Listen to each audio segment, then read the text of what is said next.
الحمدللہ رب العالمین الصلاۃ والسلام علی سید الانبیاء والمرسلین اما بعد فاعوذ باللہ من الشیطان الرجیم بسم اللہ الرحمن الرحیم۔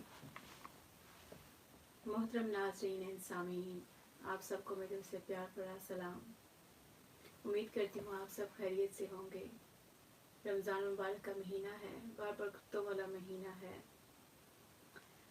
اور کچھ دنوں کے مہمان رہ گیا ہے۔ ادھر ایک وقت تھا ہر کوئی ایکسائٹیڈ تھا کہ رمضان الکریم آ رہا ہے، رمضان الکریم آ رہا ہے، اور پتہ ہی نہیں چلا، اور دیکھیں کیسے ٹائم گزرا اور کیسے دن گزرتے گئے۔ الحمدللہ ثم الحمدللہ کہتے ہیں جب کوئی معاملہ ہوتا ہے تو اس کا انسان اگر پازیٹیو طریقے سے دیکھے تو اس میں جو معاملات ہوتے ہیں وہ اس کو ایزی لگتے ہیں، اچھے لگتے ہیں۔ مثال کے طور پہ جیسے کرونا وائرس آیا اور ہر کوئی کتنا پریشان تھا کہ کیا ہو گیا، کیونکہ لاک ڈاؤن ہو گیا تھا، ہر کوئی گھروں میں بند تھا، جو ہماری زندگی کا معمول نہیں تھا ایسے، کیونکہ ہم لوگ بزی ہوتے تھے کام کاج کے لیے اور سب کچھ ایک نظام چل رہا تھا پوری کائنات کا، اور وہ سب کیا ہوا، ہولڈ پہ ہو گیا اور ہر کوئی اپنے اپنے گھروں میں ایک قسم کا نظر بند ہو گیا۔ نارملی جب رمضان شریف آتا تھا تو ظاہر ہے ایز اے مسلم الحمدللہ ہم لوگ روزے رکھتے تھے، لوگوں کو کام پہ بھی جانا پڑتا تھا، اور بچوں کو مطلب اسکول پہ جانا ہوتا تھا، اور معصوم بچے شوق سے روزہ رکھتے تھے اور لانگ ڈے، کیونکہ آج کل پتہ ہے آپ کو لمبے روزے ہوتے ہیں اور وہ شوق سے روزے رکھتے تھے۔ الحمدللہ کیا ہے کہ اس رمضان شریف میں ایسا ہوا کہ ہر کوئی گھر میں اپنے مزے سے رمضان کے روزے رکھ رہا ہے، عبادت کے جو ہے فضیلت اور عبادت اپنی وہ خشوع اور خضوع سے کرنے کی کوشش کر رہے ہیں، اور ایک ایسا یہ وقت ہے کہ جس میں ہر انسان اپنے آپ کو وہ اپنا کیا کر سکتا ہے کہ اپنا موازنہ کر کے اپنے آپ کو بہتر بنا سکتا ہے۔ اللہ تعالیٰ نے ہمیں یہ موقع دیا ہے۔ جیسے کہ اب کچھ دن رہ گئے ہیں، آخری عشرہ ہے، نجات کا عشرہ ہے، تو اس میں زیادہ سے زیادہ آپ کیا کریں، دعا کریں، استغفار کریں، اور اس آخری عشرے میں جیسے کہ آپ سب کو پتہ ہے کہ بہت ہی خاص رات ہوتی ہے اس عشرے میں، لیلۃ القدر، جس کے لیے اللہ سبحانہ و تعالیٰ نے قرآن پاک میں فرمایا ہے کہ اس مہینے میں جو ایک رات ہوتی ہے وہ 1000 مہینے سے بہتر ہے، 1000 مہینے سے بہتر ہے، ایک رات کی بات ہو رہی ہے، اور جس کو اس رات کی عبادت نصیب ہو جائے تو سبحان اللہ، دیکھیں اس کو کتنا اجر اور ثواب ملا ہوگا۔ ذرا سے اس رات کو بریک ڈاؤن کرتے ہیں تو کہتے ہیں ایک رات جو کہ 1000 مہینوں سے بہتر ہے۔ 1000 مہینے کتنے، 1000 مہینے کتنے ہو گئے؟ تقریباً ایک رات 83 ایئرس۔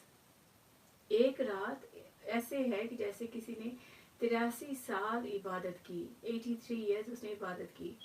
جس نے ایک رات عبادت کی ایسے ہے کسی نے 83 سال عبادت کی، اور 83 ایئرس مطلب کسی کو پتہ نہیں ہوتا کون اتنا جیے گا اور کون اتنی عبادت کر سکتا ہے 83 ایئرس لگاتار۔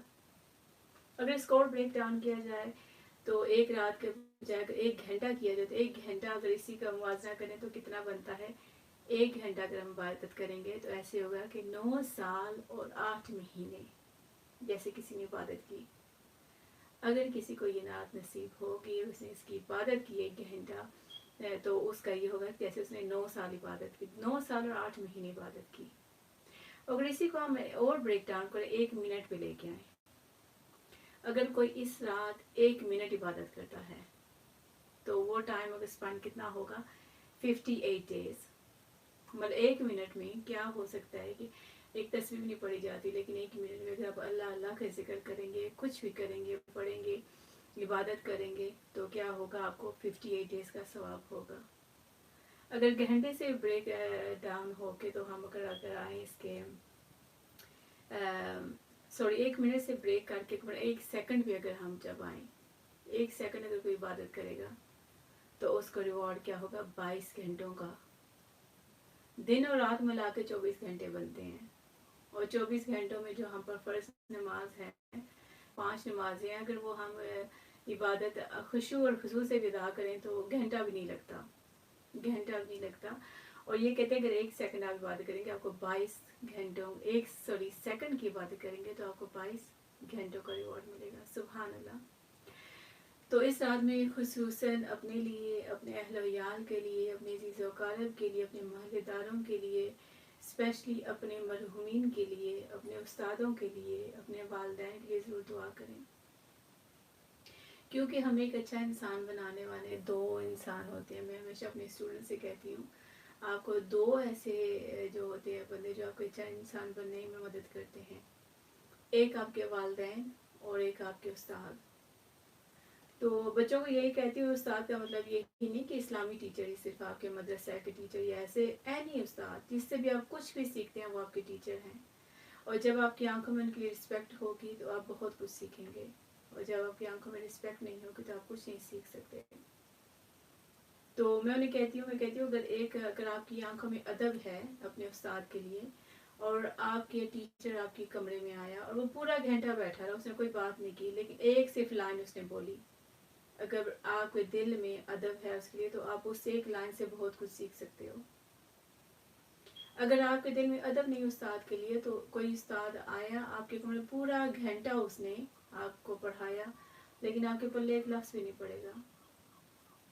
تو الحمدللہ جو آج ہمیں اپنے استادوں کی وجہ سے، اپنے والدین کی وجہ سے، اور ساتھ والدین بھی، کیونکہ یہ بھی آپ کو جو میں کہتی ہوں بچوں سے بھی کہتی ہوں اگر استاد اور والدین جب آپ کو کوئی بات کرنے کے لیے کہتے ہیں تو آپ کا فائدہ ہوتا ہے، اور جب آپ کو کہتے ہیں نہیں کریں تو اس میں بھی آپ کا ہی فائدہ ہوتا ہے. تو اس طرح ادب کا لحاظ رکھنا چاہیے، سننا چاہیے بڑوں کی بات. It's up to give me is it like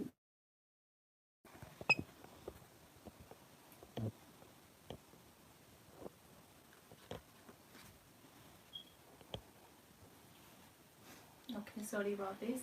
Anyway میں کہہ رہی تھی کہ آقا صلی اللہ علیہ وسلم کے حوالے سے کہ کئی دفعہ ایسے ہوتا ہے کیونکہ اسلام کی تبلیغ ہو رہی تھی اس وقت، نان مسلم لوگ تھے اور کئی لوگ نہ سمجھی کی وجہ سے یا ان کو یہ ہوتا تھا اچھا آپ یہ کریں گے تو ہم آپ پر ایمان لائیں گے، مطلب کئی لوگ ایسے کرتے تھے. تو ایسے ہی ایک واقعہ تھا کہ حضور صلی اللہ علیہ وسلم کو یہ گوارا نہیں ہوتا تھا کہ کوئی شخص ان کے پاس آئے اور اس کے دل میں خواہش بھی ہے ایمان لانے کی اور پھر وہ ایک کنڈیشن رکھے کہ یہ آپ کریں گے تو ہم ایمان لے آئیں گے. تو ان کو یہ ہوتا تھا کہ ان کی بات پہ مان کے تو وہ کر دیتے تھے، اور پھر یہ ہوتا تھا کہ وہ نہیں چاہتے تھے کوئی دائرہ اسلام سے خارج رہے. تو ایسے ہی ہوا کہ ایک آدمی ایک دفعہ آیا تو اس نے کیا کیا کہ وہ کہتا ہے حضور صلی اللہ علیہ وسلم سے، کہتا ہے میں آپ پر ایمان لاؤں گا، میں اسلام قبول کروں گا، لیکن میری ایک شرط ہے کہ اس وقت میں اسلام قبول نہیں کروں گا جب تک آپ اس کی بیٹی فوت ہو چکی تھی، اور وہ یہ نہیں کہ لاش پڑی تھی بلکہ وہ قبر میں تھی. تو وہ اس کو ہوا کہ وہ چیک کرنا چاہتا تھا، تو وہ کہتے ہیں میں آپ پر ایمان تب تک نہیں لاتا، میں اسلام قبول نہیں کرتا جب تک آپ میری فوت شدہ بیٹی کو زندہ نہ کر دیں. تو آقا صلی اللہ علیہ وسلم نے کہا ٹھیک ہے. پھر وہ اس کے ساتھ اس کی قبر پہ گئے، قبر پہ تشریف لے کے اور اس سے آواز دیتے ہیں اس بچی کو. تو بچی کہتی ہے لبیک و سعدیک یا رسول اللہ صلی اللہ علیہ وسلم، میں حاضر ہوں اور سب سعادتیں آپ کے لیے ہی ہیں. تو آپ صلی اللہ علیہ وسلم اس بچی سے پوچھا کہ تو دنیا میں واپس آنا چاہتی ہے، یعنی کہ تیرے والد یہ چاہتے ہیں کیا تو دنیا میں واپس آنا چاہتی ہے؟ تو وہ کہتی ہے نہیں ہے اللہ کے رسول صلی اللہ علیہ وسلم، خدا کی قسم میں نے اللہ کو اپنے حق میں اپنے والدین سے بہتر اور آخرت کو دنیا سے بہتر چاہا. سبحان اللہ. یہاں پہ دیکھیں جیسے کہ ہمیں بتایا گیا ہے، پتہ ہے کہ اللہ تعالیٰ اپنی امت، اپنی جو اس نے بنائی ہے، خلقت بنائی ہے، انسان بنائے ہیں، اللہ تعالیٰ ان کو 70 ماؤں سے زیادہ پیار کرتے ہیں. اور یہ بچی کیا کہتی ہے میں اپنے والدین سے زیادہ یہاں پہ خوش ہوں، میں نے نہیں آنا دنیا واپس. تو ایک یہ بات یہ کہ ایک اور اسی طرح معجزہ میں آپ کو بتانا چاہتی ہوں کہ حضور صلی اللہ علیہ وسلم نے ایک دفعہ فرمایا کہ میری امت میں ایک شخص بعض وفات کلام کرے گا. تو یہ نہیں کہ مطلب عرصہ بعد کی بات ہے، یہ اسی وقت کی بات ہے جب حضرت حذیفہ رضی اللہ تعالیٰ عنہ بیان فرماتے ہیں کہ رسول صلی اللہ علیہ وسلم نے فرمایا کہ میری امت میں ایک شخص ہوگا جو از موت وقت کلام بعد از موت وہ کلام کرے گا، یعنی وہ مر جائے گا پھر وہ کلام کرے گا. پھر حضور صلی اللہ علیہ وسلم کی یہ پیش گوئی حرف بحرف پوری ہوئی. حضرت زین بن حارثہ اور بعض دیگر افراد نے اپنے وفات کے بعد کلام کیا. سبحان اللہ. اور ایک واقعہ اسی طرح ایک اور ہے کہ ایک دن آقا صلی اللہ علیہ وسلم کے صحابی حضرت جابر بن عبداللہ رضی اللہ تعالیٰ عنہ نے حضور صلی اللہ علیہ وسلم کی اور صحابہ کرام کو اپنے گھر دعوت دی. اس کو یہ شرف حاصل ہوا کہ صحابہ کرام حضور صلی اللہ علیہ وسلم اس کے گھر کے کھانا کھانے کے لیے. تو اس نے کیا کہ ایک بکری کو ذبح کیا، اور جب تمام صحابہ کھانا کھا رہے تھے تو آقا صلی اللہ علیہ وسلم نے فرمایا کہ بوٹی کھا لو لیکن ہڈیوں کو توڑنا نہیں، یعنی ہڈیوں کو نہیں چبانا. اور سب نے ہڈیاں جو ہے کھا کے ایک برتن میں ڈال دینا. تو جب سب کھانا کھا چکے تو کیا ہوا کہ انہوں نے کیا کہ انہیں ساری ہڈیاں ایک برتن میں ڈال دی. تو حضور صلی اللہ علیہ وسلم نے جب انہیں یہ کھا تو صحابہ کرام نے ایسے اسی پہ عمل کیا تو انہیں ساری ہڈیاں ایک بڑے برتن میں جمع کر دی. تو حضور صلی اللہ علیہ وسلم نے کیا کیا، کھانا کھا کے اس کے بعد اس پر اپنا ہاتھ مبارک رکھا اور کچھ پڑھا. تو یہ صحابی فرماتے ہیں جس کو میں نے تو نہیں سنا، لیکن پھر اچانک کیا ہوا، بکری کان جھاڑتی ہوئی برتن سے اٹھ کھڑی. جس اس واقعے کو آپ ویژولائز کریں کہ ہڈیاں پڑی ہیں، حضور صلی اللہ علیہ وسلم اس پر اپنا ہاتھ مبارک پھیرتے ہیں اور کچھ پڑھتے ہیں، اور بکری کیا کرتی ہے کہ جس امیجن کوئی سوئی ہوئی بکری اس کو جگائے تو کیسے وہ ایک دم سر ہلاتی اٹھے، کہتے ہیں ایسے وہ سر ہلاتی اٹھی. تو آپ صلی اللہ علیہ وسلم اپنی بکری کو لے لو اور اسے اپنے گھر لے جاؤ. مطلب کہ وہ ادھر سے بکری کو لے کے اپنی بیگم کے پاس، اس طرف مطلب گھر تو ایک ہی تھا نا، لیکن مطلب جب وہ اپنی وائف کے پاس لے کے وہ کہتے ہیں کہ اس کی بیوی نے حیرانگی سے پوچھا کہ یہ کیا ہے، یہ تو وہی بکری ہے جس کو ہم نے ذبح کیا تھا. تو صحابی فرماتے ہیں کہ حضور صلی اللہ علیہ وسلم نے دعا فرمائی تو اللہ تعالیٰ نے اسے دوبارہ زندہ کر دیا. اس پر وہ بولی میں اس پر گواہی دیتی ہوں کہ اللہ کے پیارے نبی سچے رسول ہیں، محمد صلی اللہ علیہ وسلم اللہ ہی کے رسول ہیں. سبحان اللہ. یہ تو واقعہ تھا ایک بکری کا. ایک اور واقعہ آپ کے کو شکوار کرتی ہوں. ایک جنگ کا ماحول ہے غزوہ بدر میں. حضرت عکاشہ رضی اللہ تعالیٰ عنہ ان کی تلوار کیا کرتے ہیں، لڑائی کرتے کرتے ان کی تلوار مڈل سے ٹوٹ جاتی ہے. تو جنگ کا ماحول ہے، تلوار زنی ہو رہی ہے، ایک دوسرے کو مارا جا رہا ہے اور ان کی تلوار ٹوٹ جاتی ہے. تو یہ کیا کرتے ہیں، آ کے رسول اللہ صلی اللہ علیہ وسلم کے پاس آتے ہیں اور فرماتے ہیں یا رسول اللہ میری تلوار ٹوٹ گئی ہے. تو اس پر حضور صلی اللہ علیہ وسلم کیا کرتے ہیں، ان کے پاس ایک درخت تھا تو انہوں نے کیا کہ ایک خشک شاخ ایک اس کی برانچ جو ہوتی ہے ٹہنی توڑ کر اس کو دے دی. اور جب انہوں نے وہ چھڑی لے کے فضا میں، جب وہ حضرت عکاشہ وہ چھڑی لے کے اسٹک لے کے جاتے ہیں دشمنوں کے پاس، جب لڑنے لگتے ہیں تو کہتے ہیں وہی جو ایک کمزور لکڑی کی چھڑی تھی، سوکھی لکڑی آپ بینڈ کر ایک دم ٹوٹ جاتی ہے، لیکن وہ کیسے ٹوٹتی، اس کو پیارے مصطفیٰ کے ہاتھوں نے جو چھوا تھا. تو وہ کیا کرتے ہیں، کہتے ہیں کہ وہی جو ہے لوہے کی مضبوط چمکدار اور تیز تلوار بن گئی. حضرت عکاشہ اس سے لڑتے رہے اور دشمنوں کے ہجوم میں جا کر انہوں نے لڑائی کی، اور پھر کہتے ہیں یہاں تک کہ اللہ تعالیٰ نے مسلمانوں کو فتح دے دی. سبحان اللہ. اور پھر اس تلوار کا نام بھی رکھا گیا، اس تلوار کا نام عود رکھا گیا. سبحان اللہ. چلیں اب چلتے ہیں احد پہاڑ کی طرف. سبحان اللہ. احد پہاڑ کا پہلے میں آپ کو یہ سناتی ہوں، پھر میں آپ کو اپنا ایک کیا کہتے ہیں آپ بیتی سناتی ہوں کہ کیا ہوا تھا میرے ساتھ جب میں وہاں گئی تھی. تو احد پہاڑ کا کیا ہے کہ ایک دن حضرت محمد مصطفیٰ صلی اللہ علیہ وسلم اپنے تین جلیل القدر صحابہ حضرت ابوبکر صدیق، حضرت عمر فاروق اور حضرت عثمان غنی رضی اللہ تعالیٰ عنہم کے ساتھ احد پہاڑ پر تشریف لے گئے. وہ پہاڑ، اب پہاڑ کی بات ہو رہی ہے، وہ ایسا کیا کہتے ہیں وجد میں آ گیا. وجد میں آیا کہ اس کو اتنا خوشی سے وجد میں کہ وہ جھومنے لگا ایک قسم کا.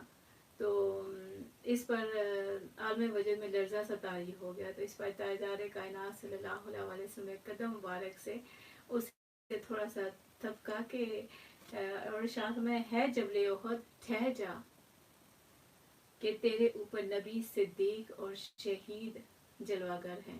سبحان اللہ. تو کہتے ہیں وہ اپنی جگہ ٹھہر گیا. اچھا، جبل احد کا واقعہ جو میں اپنا بتانا چاہتی ہوں کہ ہم 2005 میں عمرے پہ گئے تھے وہاں پہ. تو وہاں سے ہماری بزرگ سے ملاقات ہوئی تھی. تو وہ اس وقت کہتے ہیں کہ 30 سے اوپر سال ہو گیا وہ وہاں رہتے ہیں. ایک ملنگ ٹائپ سے تھے، بس درویش ٹائپ کے، اور پاؤں ننگے رہتے ہیں. جوتے ہم تھے تو ظاہر ہے وہاں پہ پتہ ہے کتنی تپش ہوتی ہے، زمین تپتی ہے، لیکن وہ ہمیشہ پاؤں ننگے رہتے ہیں. ایک انہیں چولا پہنا ہوتا ہے، ایک چادر ہوتی ہے اور ایک ان کا عصا ہوتا ہے، بس یہ ان کی کل جائیداد تھی. تو وہ کیا کرتے تھے، ہمیں مختلف جگہوں پہ لے کے گئے کہ نارمل آپ گروپ کے ساتھ جائیں تو وہ کچھ جگہوں پہ آپ کو لے جاتے ہیں، مطلب زیادہ تر ہر جگہ پہ نہیں لے کے جاتے. تو یہ پھر ہمیں جبل احد پہ بھی لے کے گئے اور اس مقام پہ لے کے گئے جہاں پہ حضرت محمد صلی اللہ علیہ وسلم کے دندان مبارک شہید ہوئے تھے. اور جب وہ کہتے ہیں کہ جب دندان مبارک شہید ہوئے تھے تو حضور صلی اللہ علیہ وسلم بیٹھنے کے لیے جب جگہ، مطلب کیونکہ پہاڑ ہے نا، پہاڑ اگر آپ نے پتہ نہیں جو لوگ گئے انہوں نے دیکھا ہوگا کہ پہاڑ ایسے مطلب سیدھا اوپر جا رہا ہے، اس میں کوئی سپلٹ شٹ نہیں ہے. تو یہ جو جگہ ہے یہ ایسے تھوڑی سپلٹ ہوئی ہے اور اس میں جو سٹونز ہیں اب تو ہر سوپ کم لوگ یوز کرتے ہیں، لیکن جب آپ صابن زیادہ یوز کریں تو وہ ملائم ہو جاتا ہے نا ہر طرف سے. اب خدریلا پہاڑ ہو اور اس میں ملائم پتھر ایسے، وہ کہتے ہیں وہ پتھر ایسے پھٹا کہ وہ ایسے تھا کہ حضور صلی اللہ علیہ وسلم میرے پاس آ کے بیٹھے اور ہر پتھر ایسے میلٹ ہو کے ملائم ہو گیا کہ حضور صلی اللہ علیہ وسلم ہم پہ آ کے بیٹھے. اور جب ہم اس جگہ پہ گئے اور سبحان اللہ خوشبو اتنی پیاری تھی، اتنی پیاری خوشبو تھی وہاں پہ کہ لگتا تھا کہ جیسے اب بھی یہاں سے ہو کے گئے ہیں، ایسے لگتا تھا کہ ابھی وہاں سے اٹھ کے گئے ہیں. سبحان اللہ. اور وہاں پہ پھر ہم نے پھر نماز بھی ادا کی، ذکر کیا. ماشاءاللہ بہت پیاری میموریز ہیں وہاں کی جبل احد کی. تو یہ ہوا کہ جبل احد پہ دیکھیں کہ پہاڑ کیسے خوشی سے لرز اٹھا. اور پھر حضور صلی اللہ علیہ وسلم نے پیار سے اسے کیسے کہتے ہیں کہ رک جا، ٹھہر جا. اور ایک بہت پیارا واقعہ آپ لوگوں نے شاید سنا ہی ہو. کہتے ہیں کہ حضور صلی اللہ علیہ وسلم جب ان کا ممبر نہیں بنا تھا، یہ کہتے ہیں استن حنانہ کا واقعہ بھی حضور صلی اللہ علیہ وسلم کی تکوینی شان کا مظہر ہے. اس تو ان کے بارے میں حضرت عبداللہ بن عمر کی روایت اس طرح ہے، فرماتے ہیں کہ رسالت مآب صلی اللہ علیہ وسلم ایک کھجور کے تنے کے ساتھ مطلب خطبہ ارشاد فرماتے تھے، یعنی کہ ایسے ٹیک لگا کے کئی دفعہ بیٹھتے تھے اور وہ خطبہ ارشاد فرماتے تھے. جب ان کا ممبر تیار ہو گیا تو آپ صلی اللہ علیہ وسلم نے کہتے ہیں اس درخت سے چھوڑ کے تو ممبر پہ چلے گئے خطبہ ادا کرنے کے لیے، بیان کرنے کے لیے. تو اب یہ صحابہ کرام وہ فرماتے ہیں کہ وہ جو خشک تنا تھا کھجور کا،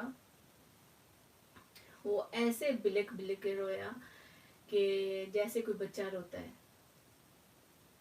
اور پھر حضور صلی اللہ علیہ وسلم نے جا کے اس کو کہتے ہیں کہ ایک سے جب ہی ڈالی، مطلب آرمز اس کے راؤنڈ کر کے اس کو چپ کرایا. اور وہ کہتے ہیں اتنا سخت وہ رو رہا تھا، بلک بلک جیسے کوئی بچہ روتے، کہتے اگر اسے نہ چپ کراتے تو وہ ایسے ہی روتا رہتا. تو یہ حضرت جابر بن عبداللہ اس تنے کی کیفیت اس طرح بیان کرتے ہیں، کھجور کے تنے نے بچوں کی طرح گریہ زاری شروع کر دی.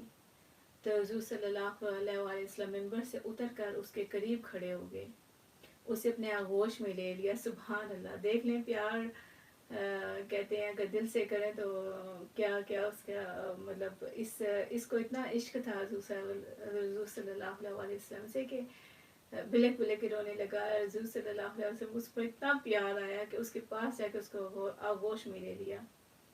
پھر کہتے ہیں اس پر وہ تنا بچوں کی طرح سسکیاں لیتا لیتا خاموش ہو گیا. تو اسی واقعے کے حضرت انس بن مالک اور حضرت جابر بن عبداللہ اس طرح کیفیت کو اس طرح بیان کرتے ہیں کہ ہم نے اس تنے کی رونے کی آواز سنی اور وہ اس طرح رویا جس طرح کوئی اونٹنی اپنے بچے کے فراق میں روتی ہے. یعنی کہ ایک اونٹنی ماں ہے نا، ماں مطلب کیسے اپنے بچے کے فراق میں روتی، اس طرح بچہ رو رہا، اس طرح وہ تنا رو رہا تھا. تو حضور صلی اللہ علیہ وسلم نے اس کے پاس آ کر اپنے دست شفقت رکھا اور وہ خاموش ہو گیا. تو کہتے ہیں اگر آپ اس ستون کو باؤں میں لے کر چپ نہ کراتے تو قیامت تک اسی طرح روتا رہتا. سبحان اللہ. تو اب یہ ایک درخت کی بات ہے، مطلب ہم تو انسان الحمدللہ یقین رکھتے ہیں، ایمان رکھتے ہیں، آقا صلی اللہ علیہ وسلم کے امتی ہونے پہ فخر محسوس کرتے ہیں. اور یہ ایک درخت کی بات ہے کہ دیکھیں وہ کیسے وہ رو رہا تھا اور کیسے وہ تڑپ رہا تھا کہ حضور صلی اللہ علیہ وسلم نے میرے ساتھ کھڑے ہوتے تھے اور مجھے چھوڑ کے وہ ادھر ممبر پہ چلے گئے. چلیں حضور صلی اللہ علیہ وسلم کے بچپن کی طرف چلتے ہیں.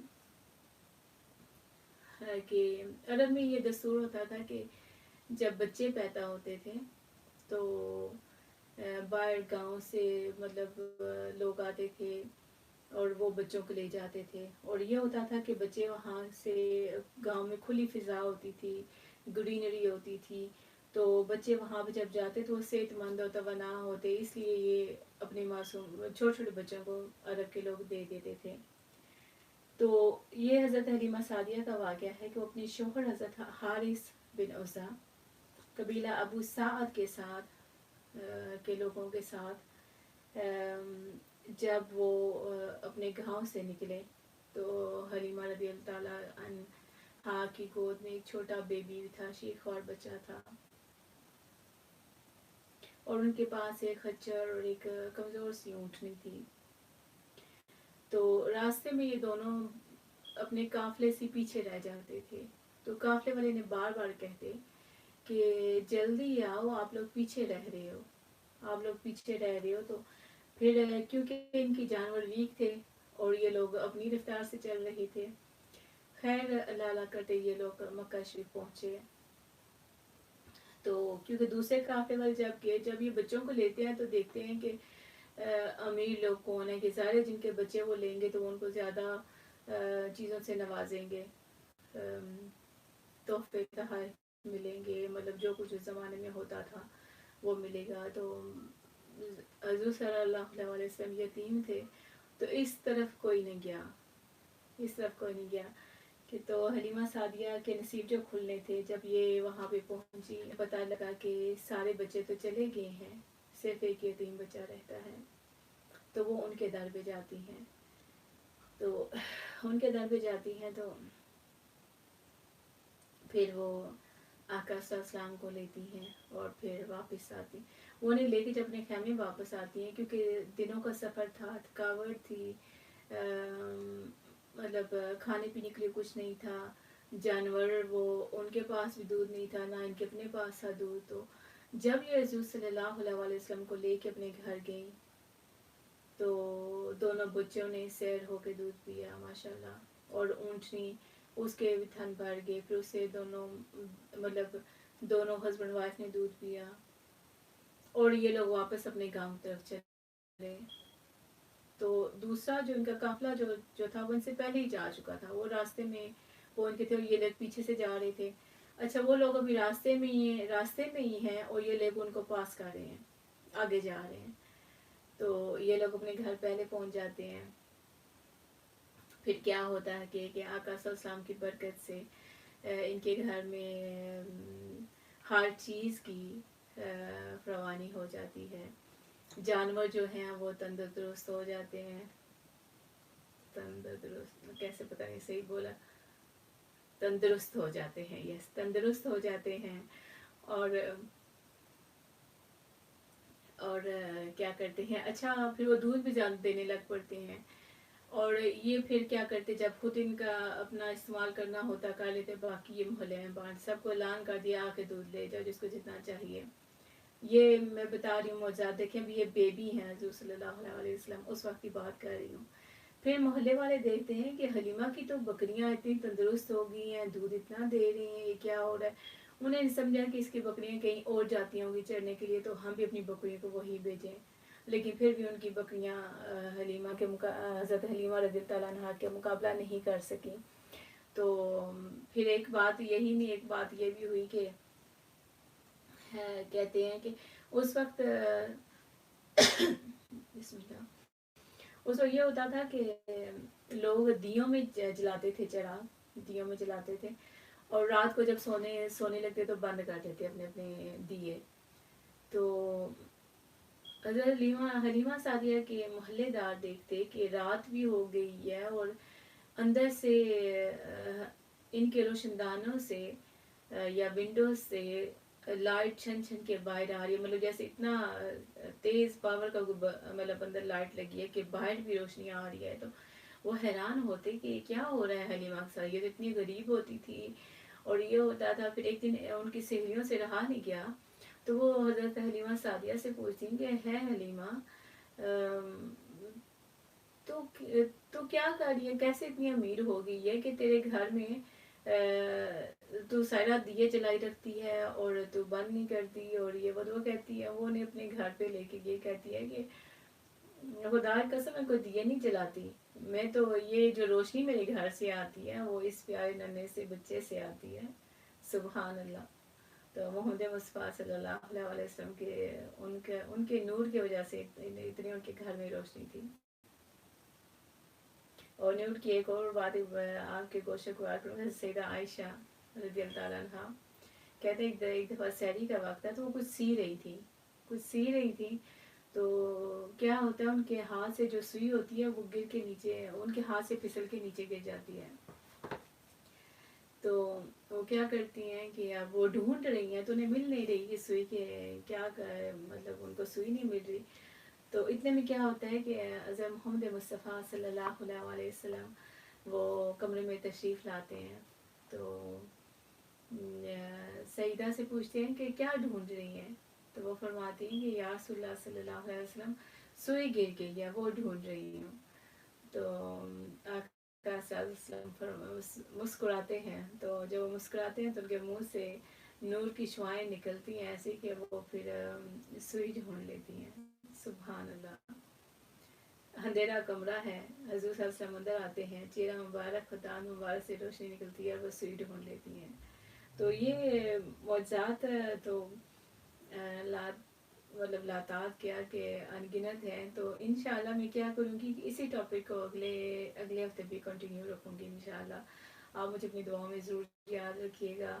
مجھے المرکز کی تمام ٹیم کو پچھلے ہفتے میں آپ کو بتا رہی تھی کہ میرے خیال سے 2 ہی پروگرام ہیں جو اردو میں ہوتے ہیں, مطلب مختلف دن مختلف علماء حضرات عالم آتے ہیں, وہ مختلف ٹاپکس پہ آپ کے لیے پروگرام لے کے آتے ہیں. لاک ڈاؤن ہے, سارے گھروں سے نہیں باہر جا سکتے. اللہ نے آپ کو گھر بیٹھے آپ کو یہ دیا ہوا ہے, توفیق دی ہے. توفیق کیا مطلب ایک بینیفٹ آپ کو مل رہا ہے کہ آپ لوگ گھر بیٹھے سیکھ سکتے ہیں. اچھا, عبادت کے حوالے سے میں تھوڑا بتاتی چلوں کہ عبادت کا مطلب یہی نہیں ہے کہ آپ صرف قرآن پڑھیں یا نماز پڑھیں, یہی عبادت ہے. نہیں, آپ جب بیٹھ کے کوئی علم حاصل کرنے, مطلب جیسے ابھی کوئی اسلامی پروگرام بھی دیکھ رہی ہیں تو اس کا بھی آپ کو ثواب ملے گا. کوئی اسلامی کتاب پڑھ رہے ہیں اس کا آپ کو ثواب ملے گا.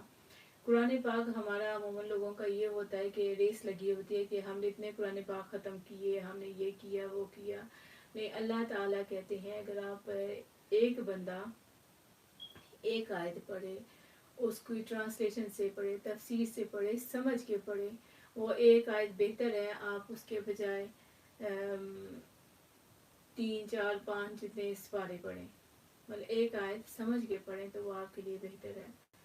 تو اللہ تعالیٰ ہمیں اس کو پڑھنے کی، سمجھنے کی اور اس پہ عمل کرنے کی توفیق دے. آمین ثم آمین. اپنی دعاؤں میں ضرور یاد رکھیے گا. انشاءاللہ آپ سے پھر اگلے ہفتے ملاقات ہوگی. اسی ٹاپک کو جاری رکھوں گی معجزات مصطفیٰ کے ساتھ. اور اللہ حافظ.